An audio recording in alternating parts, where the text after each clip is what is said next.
understanding what you say in this last part of the paragraph, do I misunderstand when I read it, which I did, to mean this is one of your reasons that the NPKTT that you give for disbanding the PKTT, it is that it is constitutionally untenable to have the PKTT, which you describe as outside of the structure, the organizational structure, that to have it continue to exist, this temporary team, the PKTT, is constitutionally untenable.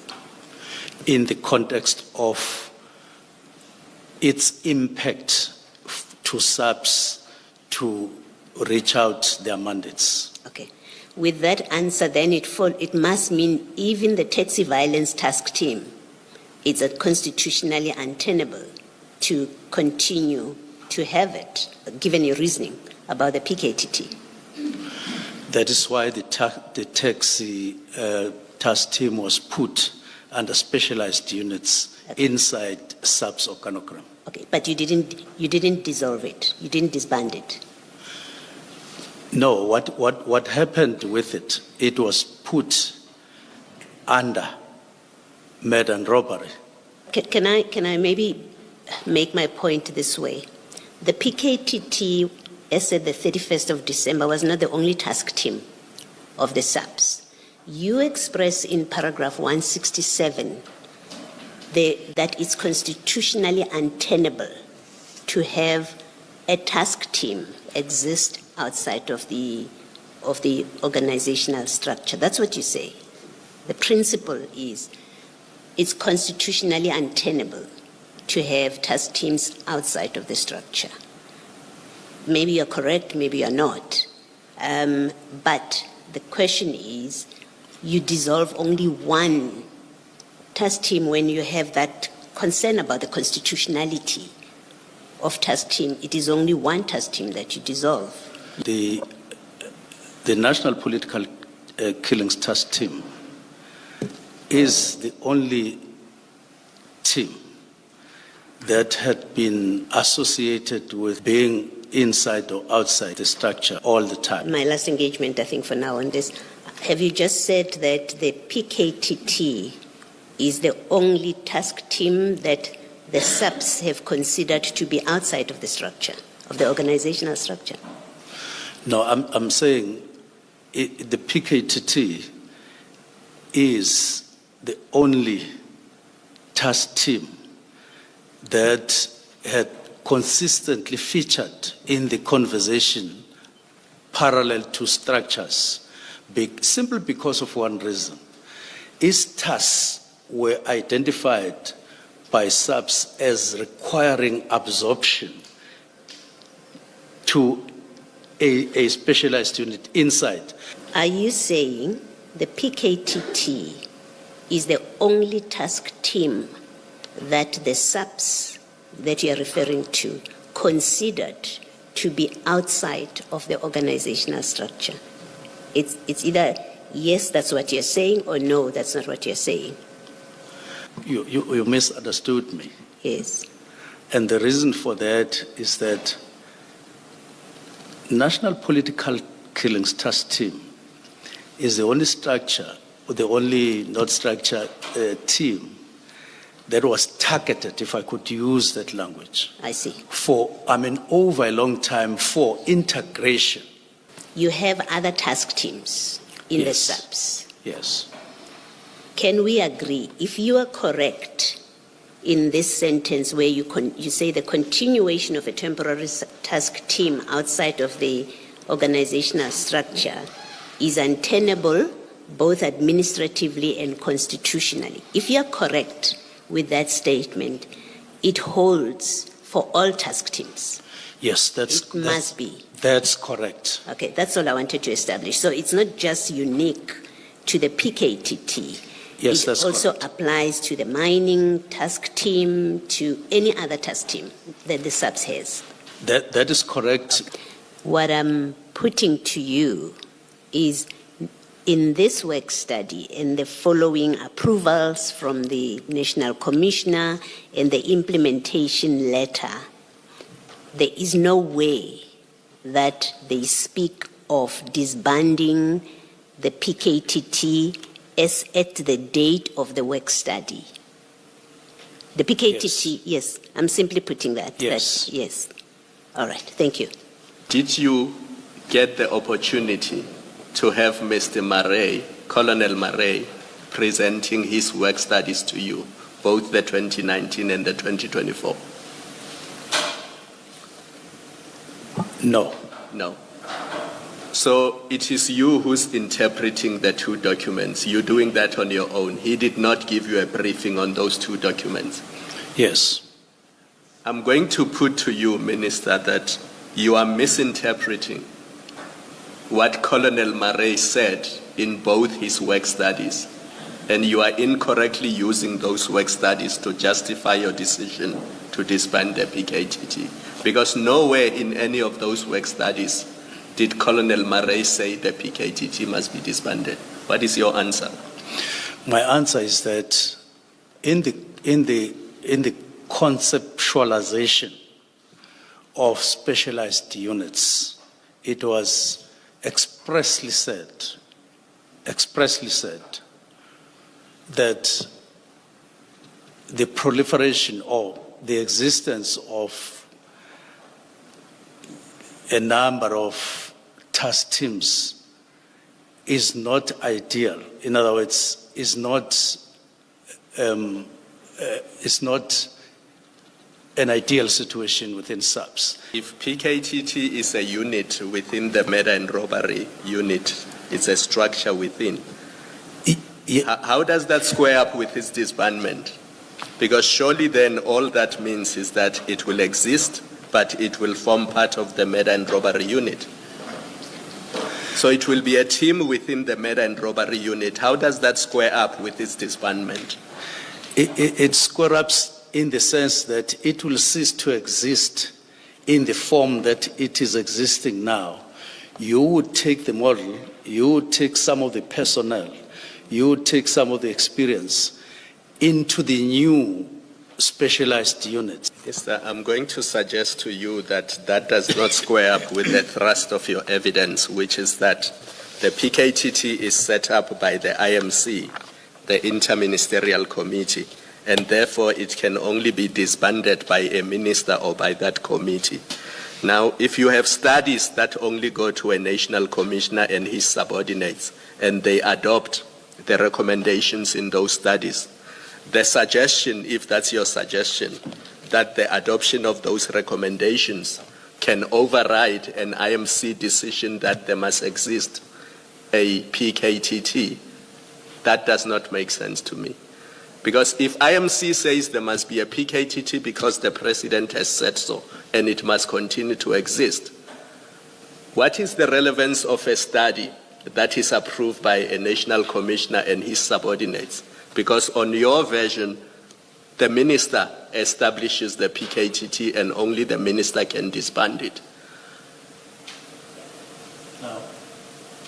I did yesterday indicate, and I'm still indicating, that the work study, the National Political Killings Task Team was meant to exist for 6 months. It is clearly indicated and written down. That after you made your decision and instructed, from the 1st of January, everyone who was in the PKTT will neatly be slotted into the murder and robbery unit so that skill and experience would not be lost. That's the impression that your evidence is giving. Is that what you intend when you say they would be integrated and nobody will lose their jobs? Is that the impression you're seeking to create? That's correct. But that cannot be correct for 2 reasons. You don't know the qualifications of the people who are in the PKTT, whether they meet the requirements, the implementation requirements, as at the 1st of January. You have absolutely no idea about that. So you can't say to us, you knew that the people in the PKTT would all be integrated into the murder and robbery. You couldn't say that because you know nothing about their qualifications. But I know that there is a report signed by all officials up to Deputy National Commissioner in 2024, signed for implementation. Okay. I know that. When you say disband, you say people would be integrated into the murder and robbery unit. The simple point I'm making is, or that I'm seeking to establish with you, is that as at the date of your instruction, you don't know, Minister, sitting there at that time as you sign this letter and you send it off, you don't know whether your PKTT people will be integratable into the murder and robbery units in their different provinces. You don't know that. No, I know it, Commissioner, Okay. because it was made abundantly clear during orientation Okay. what would need to happen. Okay, we can leave it at that. That's your answer. Can I put to you that, well, General Sibiya seemed to have understood things differently because he gave an instruction that everybody must just go back to their old stations. Every one of PK, that's what he said. His instruction is so you seem to have had a different idea that people will be seamlessly integrated into the murder and robbery unit, but your divisional, your deputy national commissioner for detectives, I think that's what he is. His instruction is everyone who was in the PKTT, go home, go back to your stations. That's not to integrate them into the murder and robbery units in their provinces. So it seems you and General Sibiya had different ideas about this. And for me, that's part of the problem that naturally follows from a failure to speak to your managers about your intention and how you see it playing out. That here's my thinking about it. You just gave an instruction, you let them execute. Well, Sibiya does what he thinks is best. He calls for dockets, and then he says to people, go back to your stations. So their murder and robbery units in the provinces do not benefit from your decision on the basis of Sibiya's instruction. Now, the understanding that is written down black and white, including after the effect, was that they would be re-recruited, if I could use that, into serious and violent crimes, including in documents on the 5th and 6th. So this is now from the National Commission, not from Sibiya. What Sibiya subsequently says could loosely be interpreted as to say, if you were from Limpopo and you are in PKTT, in KZN, you would go back to your province, but to murder and robbery. Minister, no, we can't do that. Please don't do that. Sibiya's letter doesn't do that. It doesn't. It says, go back to your station. That's it. Please accept that's what it says. Let's not try and reconstruct it. He may come back. He will come and testify. Maybe he'll tell us what his intention was, but you cannot. You can't interpret it to suit your evidence now. It's just wrong to do that. I understand. With that answer. You see, if you were giving us that answer having consulted with them and they had said this before you took the decision, your answer would make sense. Your answer does not make sense because it's something that you get to know after you had taken that decision. So on that basis, I say, or I suggest to you, Minister, that your answer does not make sense. Would you accept that? You knew nothing about what General Masemula would say after you had taken that decision. So that means nothing insofar as your decision is concerned. Do you accept that? It just gives me the sense that you were in a terrible rush. So my question stands, why the big rush? Why this terrible rush? I wouldn't. Don't understand. Yeah, I wouldn't necessarily say it was a big rush. It merely was an exercise of the power to issue a directive, which I could use and then have a discussion. I didn't see anything wrong Minister, with a decision and then we discuss. Minister, ministers don't issue directives for directives' sake.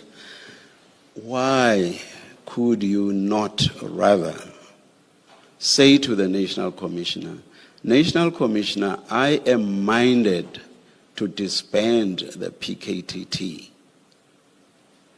Please tell me why I should not do so, and only disband the PKTT if you were not satisfied with the reasons that he gave you. Why did you not do it that way? I just don't understand this inverted decision, as it were. Decision, but I may be convinced to reverse it. That doesn't make sense to me.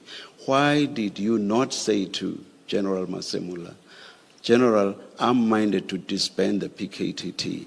Give me reasons why I should not do so. It's not as if once you said disbanded immediately, your decision would take effect immediately.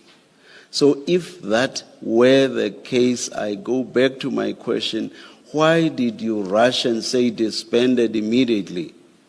Why did you not invite input on whether there should be a disbandment at all?